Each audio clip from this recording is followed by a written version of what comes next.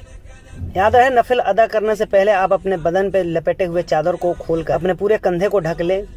दायां कंधा सिर्फ तवाफ के हालत में ही खुला होना चाहिए। बाकी नमाज या नफिल या सफ़ा और मरवा के पहाड़ों के चक्कर लगाने के दरमियान आपका कोई भी कंधा खुला नहीं होना चाहिए। आप अपने चादर को कुछ इस तरह लपेटे अपने बदन पे जिससे आपका पूरा बदन ढका जाए। अगर भीड़ कम हो तो हजर अस्वद को चूम सकते हैं या फिर हजर अस्वद से पहले वाले कोने को जिसे रुकने यमानी कहते हैं, वहाँ पर हाथ लगाए या फिर काबा शरीफ के किसी भी हिस्से को छूकर दुआएं मांग ले। अगर ये सब नहीं कर पाए तो भी कोई हर्ज नहीं है। इसके बाद काबा शरीफ के दरवाजे के ठीक सामने सफ़ा और मरवा के पहाड़ का चक्कर लगाना होगा। वहाँ जाने से पहले आप थोड़ा जमजम का पानी पी ले और थोड़ा अपने सर पर भी डाल ले। जब आप सफ़ा के पहाड़ पर पहुँचे तो ये दुआ पढ़ें।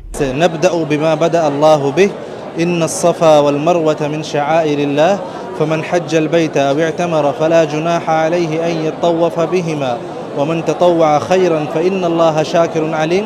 ला इलाहा इल्लल्लाह वहदहु ला शरीक लहु लहुल मुल्कु व लहुल हम्दु व हुवा अला कुल्लि शैइन क़दीर। ला इलाहा इल्लल्लाह वहदहु अनजज़ वअदहु व नसर अब्दहु व हज़मल अहज़ाब वहदहु। इन दुआ को 3 बार पढ़ें और काबा शरीफ की तरफ रुख करके जो भी दुआएं मांगना चाहते हैं मांग ले, और दुआ मेरे लिए भी करें और मेरे पूरे परिवार के लिए भी करें। फिर आप सफ़ा से मरवा के तरफ चलना शुरू कर दें। सफ़ा के पहाड़ से थोड़ी दूर चलने पर आपको ग्रीन लाइट दिखेंगी, यानी हरी लाइट। वहाँ पर आपको हल्की दौड़ लगानी है। याद रहे, ये सिर्फ मर्दों के लिए है, औरतें नहीं दौड़ सकती। औरतों को आराम से चलने का हुक्म है। भीड़ ज़्यादा हो तो धक्का मुक्की ना करें। सफ़ा और मरवा के पहाड़ का चक्कर कुछ इस कदर होगा। आप शुरू सफ़ा के पहाड़ से करेंगे और मरवा के पहाड़ पर पहुँचने के बाद आपका 1 चक्कर पूरा होगा। फिर सफ़ा के पहाड़ पर आने से आपका दूसरा चक्कर पूरा हो जाएगा। आप शुरू सफ़ा से करेंगे और ख़त्म मरवा के पहाड़ पर होगा। इसी तरह आपका 7 चक्कर पूरा होगा। याद रहे, 7 चक्कर ही होना चाहिए, ना कम न ज़्यादा। जब आप सफ़ा से मरवा पर पहुँचे तो काबा शरीफ की तरफ रुख करके सलाम पढ़ें। फिर सफ़ा पर आने के बाद काबा शरीफ की तरफ रुख करके सलाम पढ़ें। इसके बाद आपके 7 चक्कर पूरे हो जाए, आप किसी जगह पर बैठ जाए और खूब दुआएं मांगे, और मेरे हक में भी दुआ करें और मेरे पूरे परिवार के हक में भी। अब आपका उम्रा मुकम्मल हो गया है, बस एक काम बाकी रह गया है। आगे बढ़ने से पहले आप सबसे गुजारिश है कि वीडियो को लाइक, कमेंट और शेयर जरूर करें। अब जो काम आपको करना है वो काम है बाल कटाना। आप जितना वक्त चाहे हरम शरीफ में बैठ सकते हैं, दुआएं मांग सकते हैं और इसके बाद बाल कटा लें। बाल कटाने का सही तरीका है टकला होना, यानी सर मुंडवाना।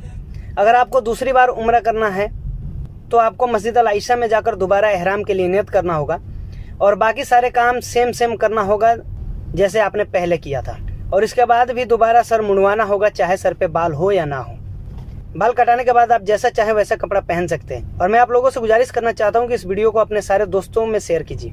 ये जानकारी हर मुसलमान भाई और बहन के पास होना चाहिए। तो दोस्तों, आज के लिए बस इतना ही। मिलते हैं फिर नेक्स्ट वीडियो में। उम्मीद करता हूँ आपको ये वीडियो बहुत पसंद आया होगा। अगर आपको ये वीडियो पसंद आया है तो वीडियो को लाइक कीजिए, कमेंट कीजिए, शेयर कीजिए और कमेंट में एक बार माशाल्लाह जरूर लिखिए। और ऐसे ही अमेजिंग फैक्ट्स के बारे में जानने के लिए मेरे यूट्यूब चैनल स्टार फैक्ट्स को सब्सक्राइब कीजिए। और इन जानकारी में अगर कुछ मुझसे छूट गया हो तो उसके लिए माफ़ी चाहते हैं, लेकिन मैंने अपनी तरफ से पूरी कोशिश किया है हर बात आपको समझाने के लिए और हर बात आपके बीच रखने के लिए। तो मिलते हैं फिर नेक्स्ट वीडियो में इंशाअल्लाह। तब तक के लिए अस्सलाम वालेकुम, अल्लाह हाफिज़। अपना ख्याल रखें और अपने परिवार और अपने आस पड़ोस के लोगों का भी ख्याल रखें।